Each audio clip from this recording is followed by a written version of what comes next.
Salve, salve! Sejam todos bem-vindos ao canal do professor Alex Nina. Hoje nós vamos falar de empresas florestais. Então, olha só, a gente tem a noção de conjuntos e subconjuntos. Então, existem as organizações, que é objeto de estudo da administração. Dentro das organizações, nós temos as empresas, que existem também organizações sem fins lucrativos. E as empresas em geral, e dentro das empresas nós temos as empresas florestais. Então essa é a primeira grande noção de conjunto e subconjunto, ok? Quais são as características das empresas, desse conjunto que está aqui laranjado nesse slide? Então, a produção de bens, serviços, bem de forma geral, né? Eu utilizo essa conotação, essa definição de bem. Então, empresas produzem bens, são as produções da empresa. Elas buscam a satisfação e necessidades de terceiros, tá bom? Preponderantemente, os bens são produzidos para a necessidade de terceiros. Isso aqui é tão importante, pessoal, porque parece banal, mas às vezes a gente tem o seguinte, fala-se muito, o mercado é um ambiente de competição, é um ambiente selvagem, não é uma selva, existe até essa analogia. Uma selva que todo mundo é lobo e as empresas estão competindo direto. Não é que isso não existe, isso de fato existe. O mercado, ele, dependendo do setor, claro, ele é bastante competitivo. E isso até é positivo para a sociedade. É positivo para a sociedade porque ganha no mercado não quem compete melhor. Não só isso, é quem consegue gerar maior valor para a sociedade. Então existe uma ideia de que prevalece a competição. Mas para mim, não é consensual na literatura, tá? O que prevalece no mercado é a cooperação. Você pode, inclusive, cooperar com seus concorrentes para defender um setor, alguma aliança estratégica, cooperar com seus fornecedores, cooperar com seus acionistas também, né? Existe conflito de gestor com acionista, tem que haver cooperação, mas principalmente cooperar com os clientes, que são os terceiros, aquelas pessoas que não estão diretamente na organização. Porque se você consegue cooperar com os clientes e entrega valor para eles, você vai ser premiado. Então ganha no mercado aquela empresa que consegue agregar maior valor para a sociedade. Tá? A empresa existe para satisfazer a necessidade de alguém. Se ela consegue satisfazer a necessidade de alguém da melhor forma e num preço justo, num preço adequado, essa empresa vai se destacar. Então, é muito bom ter essa noção, né, de que a empresa é voltada para fora. Nos primórdios da administração, até se olhava muito para dentro, a gente viu isso no início dessa disciplina, administração científica, os processos produtivos, melhoria da eficiência, tudo isso é importante, mas a administração de fato dá um salto quando ela começa a olhar mais para fora, principalmente para os clientes, tá? Isso nas diversas áreas. Só que tem também um sistema de objetivos. Empresas perseguem objetivos determinados, os quais têm uma relação uns com os outros. Em última instância, o objetivo de uma organização é ter lucro. Só que é muito vago esse objetivo, porque o lucro, qual é o lucro? No próximo ano, daqui a 10 anos? Às vezes você tem um lucro no próximo ano e você faz tem um custo elevado que você acaba postergando para o futuro, e esse lucro no presente se torna insustentável. Pode ter um problema de caixa, inclusive. Hoje a definição mais adequada, talvez, de empresa, de objetivo da empresa é gerar valor para o acionista, tá? Esse talvez seja um objetivo mais consensual. A empresa tem como objetivo geral gerar valor para o acionista. Você pode gerar isso por aumento de lucros, dividendos, mas também por aumento de base de clientes, de receitas, enfim, por N motivos, né? E o valor também é subjetivo, né? Então não é um conceito tão óbvio quanto parece, mas o importante aqui é a empresa, e aqui a gente vai destacar a palavra sistema, que eu falei do objetivo primordial, mas ela vai ter N outros objetivos, dependendo da empresa. A empresa pode ter o objetivo de ganhar maior market share, pode ter o objetivo de fidelizar os clientes, ou até objetivos mais intermediários, melhorar a sua eficiência produtiva, enfim, melhorar as margens, né, diminuir o capital de giro, tem vários objetivos aí. Emprego racional dos recursos. Empresas fazem esforço para alcançar seus objetivos economicamente, otimizando o uso dos recursos. Então, qual é? São os meios para você alcançar os objetivos, né? Lembrando, objetivos tendem a ser qualitativos, as metas são quantitativas, né?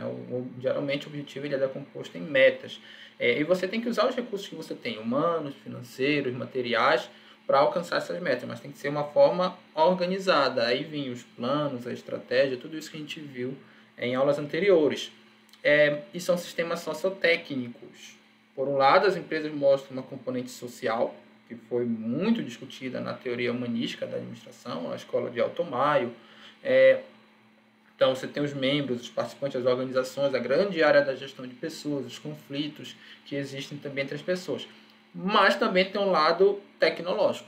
E hoje, cada vez mais importante, a empresa detém de recursos materiais e diversos outros tipos de recursos também, né? Estoque, tudo isso aí é importante, e principalmente hoje aí a tecnologia com internet, nessas coisas, equipamentos modernos, enfim.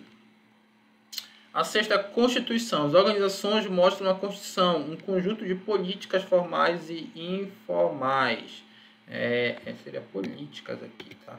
É interessante que esse termo política, na administração e no direito, ele necessariamente é um documento escrito. Tá? Então, as leis que a gente conhece como política, Política Nacional de Meio Ambiente, Lei 6.938, Política de Produção e Defesa Civil, Lei 12.608, tá? Se conhece como política, ok? E na administração também. Política é um documento escrito, não necessariamente uma lei, né? Um regimento aí de uma empresa pode vir a se tornar política. A empresa pode ter sua política de qualidade, sua política ambiental. Então, são os instrumentos formais, tá? E, claro, informais, a política tende a ser formal. Até o autor colocou aqui formal e informal, mas a política tende a ser formal. Informal, existem as regras, tá? Regras, seria mais costumes, eu acho que vai mais nesse sentido. Vai mais no sentido de costumes, da própria ali, cultura, se fala cultura organizacional, nesse sentido. E é uma construção com política, não só na política, aí tem também o link com a lei, porque tem a lei das SAs, a empresa precisa seguir, de certa forma, aquela lei do direito empresarial, e também ela é regida, né, pela lei, né? Tem que ter um CNPJ, né? Isso que eu queria falar, tem que ter um CNPJ, tudo bem formalizado. Vamos lá. Resultados ecológicos da produção. Então, natureza como sítio, recursos produtivos, depósito de lixeira e bem de consumo. Cada empresa, em razão do seu grau de sensibilização, atua sobre a natureza, respeitando o agredido. Isso aqui já é mais moderno, mais recente, que esse paradigma veio surgindo lá a partir da década de 70, ganhando força em 80 e depois, principalmente na década de 90, no setor empresarial. A gente tem uma playlist aqui do canal de gestão ambiental empresarial, a gente tem outra de sustentabilidade empresarial, tem várias coisas nesse sentido. E as empresas estão mudando para migrar a ser aí mais ambientalmente correta. Tanto por conta de uma consciência do setor empresarial, isso existe, mas também da sociedade que está mudando. Lembra que a empresa tem como finalidade, né, voltada para os clientes, né, a empresa atua, tem a geração aí de valor, claro, para os acionistas, um valor financeiro, mas também de valor, de modo geral, para os clientes. Se a mentalidade da sociedade está mudando, a empresa também precisa mudar. E a primeira a mentalidade da sociedade que muda. Tá? Depois muda a mentalidade das empresas e do governo. Claro que esses dois podem dirigir uma mudança de mentalidade, mas no geral a força maior está na sociedade. A gente nunca tem que perder isso de perspectiva. Então a empresa ela pode ver a natureza como um depósito de lixo ou como um local de insumo, né? Você pode transformar esse lixo em ali um objeto do processo produtivo, né? Para tentar diminuir cada vez mais a inutilidade de bens, né? Aumentando inclusive a sua eficiência. E particularidade das empresas florestais. Então a gente vai no último conjunto ali daquele gráfico inicial, né? As características gerais da empresa a gente falou. Agora, o que é que tem de diferencial nas empresas florestais? Extremamente longa duração de produção. Isso difere muito empresa florestal de empresa tecnológica. E quando a gente fala estratégico, tático e operacional, né, que são os níveis organizacionais, tudo bem, a gente sabe que o estratégico ele tem um período, um horizonte temporal maior. Mas qual é esse horizonte temporal? Aí varia com o perfil da empresa. Numa empresa tecnológica, o estratégico é 2 anos. O operacional ali, sei lá, 6 meses e o tático é diário. Ou isso cada vez mais encurtando. Mas nas empresas de commodities em geral, incluindo aí os recursos florestais, né, muitos deles, não pode ser assim porque você tem que respeitar os limites da natureza. Você não pode, até pode tentar acelerar a natureza, mas existem processos na natureza que são difíceis de você acelerar. Por mais que você tenha engenharia genética, determinadas plantas, árvores, têm um período para crescer. Quando eu falo de geologia, então, formação de um depósito mineral, milhões de anos aí para se formar. Então, não está nem... Por isso que são bens não renováveis, né? Porque se renovassem de forma rápida, os minerais seriam bem renováveis. As florestas são bem renováveis, porém, elas têm seu horizonte de tempo menor. Olha lá, rotações muito longas. Na Europa Ocidental, de até 250 anos. Imagina você fazer aquela técnica bem conhecida de rotação para o solo não perder ali suas propriedades importantes. E tem o tempo. Ali, né, você coloca o solo uma plantação, outro sem nada, né, outro preparando. Você tem várias técnicas a respeito disso. E o período de tempo de 250 anos. São quantas gerações? 250 anos? Quase 8 gerações. Acho que mais do que 8, né? A média de uma geração é 30 anos e está encurtando. Já está aumentando essa meta, né? As pessoas estão tendo filho mais tarde. Porém, se usa muito 30 anos para a geração. Então, são ali 8 anos, praticamente. Por isso, dificuldade de se adaptar aos desenvolvimentos novos. Problemas de taxa de juros e custos financeiros. Isso aqui, particularmente, vai ser importante. Por quê? Quando a gente faz um empreendimento, o empreendimento ele é visto como um investimento, tá? Tem algumas diferenças, mas, no geral, ele é visto como investimento porque tem diferença do empreendedor para o investidor, tá? O empreendedor ele participa mais ativamente da gestão, o investidor não necessariamente. Porém, o empreendedor ele tem que visualizar aquilo que ele vai fazer com o investimento.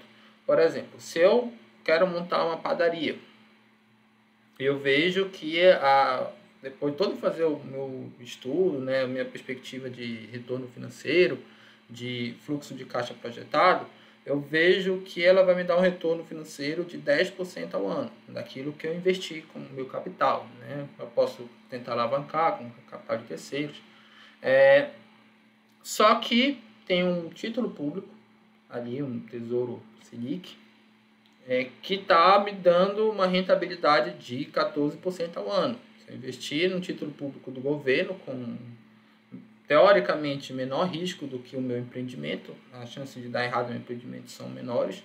O governo pode dar errado, mas ele é o governo, se ele der errado, ele vai tributar mais, então teoricamente ele tem o monopólio da força.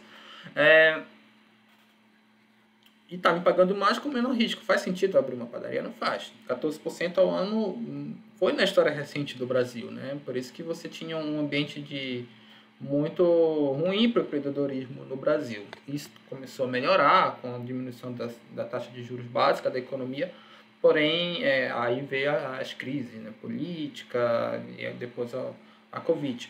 Então, mas toda vez que você faz essa projeção, você pensa no retorno de investimento, você tem que comparar com algum que a gente chama benchmark, né, com algum retorno padrão, né, que serve como base, né? O que eu falei no exemplo foi a taxa Selic. Geralmente é esse o que se compara, chamada taxa mínima de atratividade.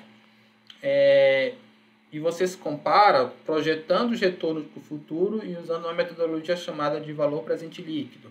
Vocês sabem que o dinheiro ele vai valendo menos conforme o tempo vai passando por causa da inflação, né? O R$ 100 que você tem hoje, você compra muito menos coisas do que há 10 anos atrás. Então, isso tem que ser levado em conta. É um cálculo que existe em finanças, que é valor presente líquido. E aí, é muito complicado você fazer um valor presente líquido por horizonte temporal, por exemplo, de 250 anos. Porque existem inúmeras incertezas. Uma certeza é que a taxa Selic não vai se manter a mesma, né? Então, geralmente se faz um período, 10 anos já é muito. Então, essa é uma grande dificuldade que se tem, de você conciliar esse horizonte temporal do financeiro, da gestão financeira como um todo, que se conhece nas convenções das empresas tradicionais, com esse horizonte temporal dos recursos naturais, e particularmente dos recursos florestais.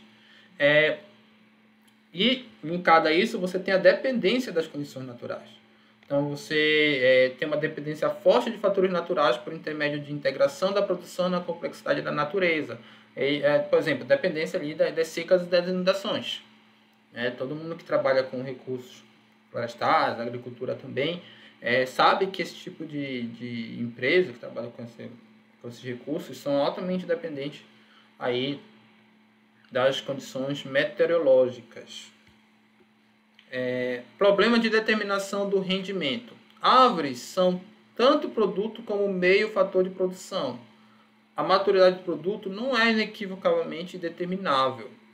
Possibilidade de produzir para o armazém estoque vivo de produção.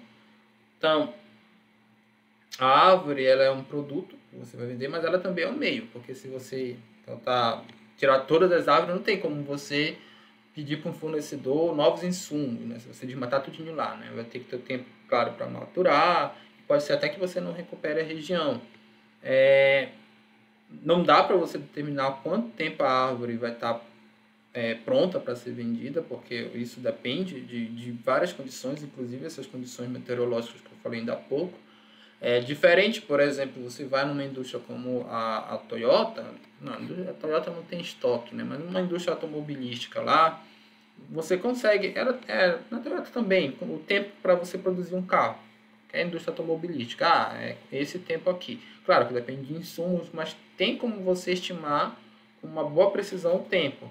Agora, um recurso como uma árvore é mais difícil. Tá? A possibilidade de produzir para o armazém estoque vivo de produção. Você pode aí, a tua floresta, visualizar ela como um estoque. E também, quando a gente linka com finanças isso, tem uma questão, porque os estoques tradicionais de uma empresa, pensa numa loja de roupa, uma loja de roupas, né? Que a roupa, se você deixar muito tempo no estoque, ela vai começar a estragar, como a maioria dos materiais. E aí você tem uma coisa que é chamada depreciação, que é o valor contábil daquele estoque, se ele não for vendido, ele vai reduzindo ao longo dos anos. Isso é importante para N fatores, inclusive para a questão de pagamento de imposto. Não vou entrar nesse mérito, mas aqui o estoque não necessariamente ele vai se depreciar. Na verdade, a depreciação do estoque, do ponto de vista ambiental, quando é um estoque de recurso natural, ela é a própria degradação. Tá? Então, se você manter o estoque, pode ser que talvez na contabilidade ambiental esse estoque esteja aumentando, não se depreciando se você não degradar, né? Diferente se você não utilizar ele. Então, a lógica é diferente. Benefícios indiretos. Frequentemente em coprodução. Dificuldade de diferenciar entre efeitos da floresta e produções da atividade florestal. Porque você vai tentar fazer o manejo lá, mas separar o que é natural do que é influenciado pelo homem é uma grande discussão nas ciências ambientais como um todo. Já até falei aqui nesse vídeo que eu não sou especificamente da área florestal, já falei nessa playlist, perdão, mas, por exemplo, trabalho muito com mudanças climáticas. E aí tem uma grande discussão aqui no canal, também a gente tem aula sobre é antropogênico ou é natural. Muitas vezes a linha é tênue entre você separar o que é de fato da natureza, em efeito da dinâmica natural, micrológica, geodinâmica, da dinâmica do homem interferindo nisso. E, em última instância, o homem veio da natureza, né? Essa separação homem-natureza ela é objeto de livros, né? Tem o Mito Moderno da Natureza Tocada, né? Um livro muito bom, autor Jacques. Vamos lá. Problemas da avaliação.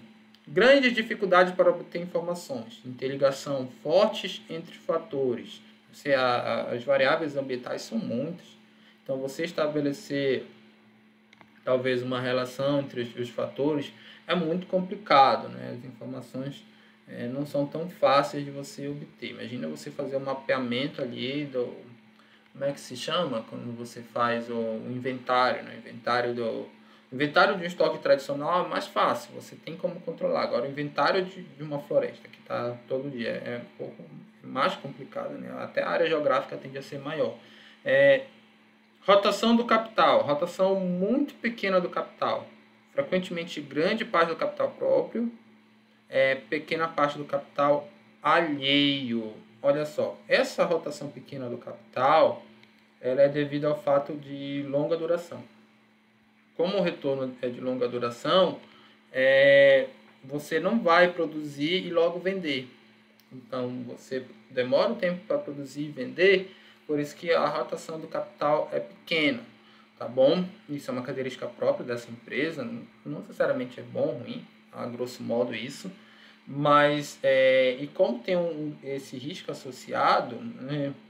E tem essa dificuldade de você estimar a taxa de retorno aqui que eu falei, deixa eu ver. Foi aqui também, né? Estimar a taxa de retorno é um pouco mais complicado você conseguir ali um financiamento. Existem linhas de crédito sustentável, mas do ponto de vista econômico é um pouco mais complicado. E aí grande parte do teu investimento vem de capital próprio. O que significa isso, tá? Quando a gente abre uma empresa, a gente, lógico, coloca dinheiro ali, né? O capital inicial que se diz, né? Então, a gente coloca dinheiro, faz parte da integralização do patrimônio líquido dessa empresa, né? Então, os acionistas que resolveram montar uma empresa, os empreendedores. Só que existe implicitamente um custo desse dinheiro que está ali, tá? Que é o custo ali de oportunidade.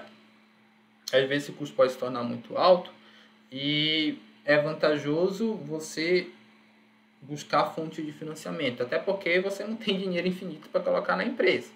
Então você vai buscar fonte de financiamento. Aqui no canal a gente tem uma aula só sobre fonte de financiamento de empresa. Muito interessante se você quiser aí se aprofundar. Então pode ser investidor anjo, um outro cara com muito dinheiro que coloque dinheiro nesse seu negócio. Pode ser um banco, pode ser um fornecedor, os próprios clientes através de venda, enfim, pode ser uma diluição das ações da empresa para você encontrar novos acionistas, abrindo até capital na bolsa, né? Isso já talvez uma empresa mais avançada, não uma empresa pequena como startup que a gente chama. E por quê? Que quando essas pessoas entram capital de terceiros, tá, na empresa, principalmente quando a gente fala de empréstimo, né, que o termo correto é financiamento. O empréstimo é quando o banco te dá dinheiro por te dar, porque tu pediu, tá? E ele tem uma linha de crédito para isso, os juros vai ser maior. O financiamento é quando você dá uma garantia. E qual é a garantia que a empresa tem para conseguir o financiamento? É o plano de negócios dela, por isso que o plano de negócios é importante. Além disso, você também tem um benefício fiscal em ter financiamento, porque os juros que você paga durante os anos, eles podem ser deduzidos do imposto de renda das pessoas jurídicas.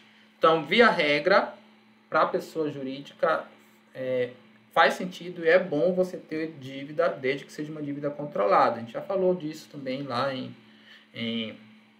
nas aulas sobre contabilidade. Para a pessoa física, via regra, não é bom para a educação financeira ter dívida, tá? Geralmente as dívidas são juros muito altos para a pessoa física e não tem esse benefício fiscal. Então, resumindo, a empresa ela pode ter capital próprio ou capital de terceiros via empréstimo, via outros meios. E no geral, a estrutura de capital das empresas florestais é que a maior parte do capital é próprio, tá? Não é de terceiro. Vamos lá. Liquidez e patrimônio. A empresa pode ter liquidez por muito tempo, se teve muito estoque. Tá? Também assim, a liquidez é um termo muito importante aí no empreendimento, que é um ativo líquido. É um ativo que pode ser rapidamente transformado em dinheiro. Esse é o conceito. Então, por exemplo, se eu tenho um imóvel, aliás, rapidamente transformado em dinheiro sem perder seu valor, tá?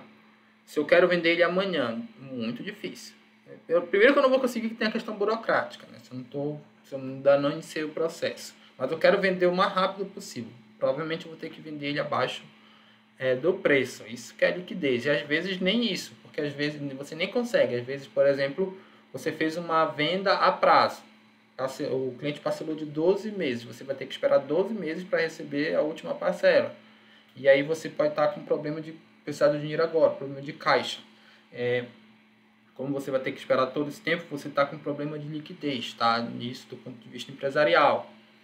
Agora, se você tem muito estoque, os problemas de liquidez são vendidos, são reduzidos.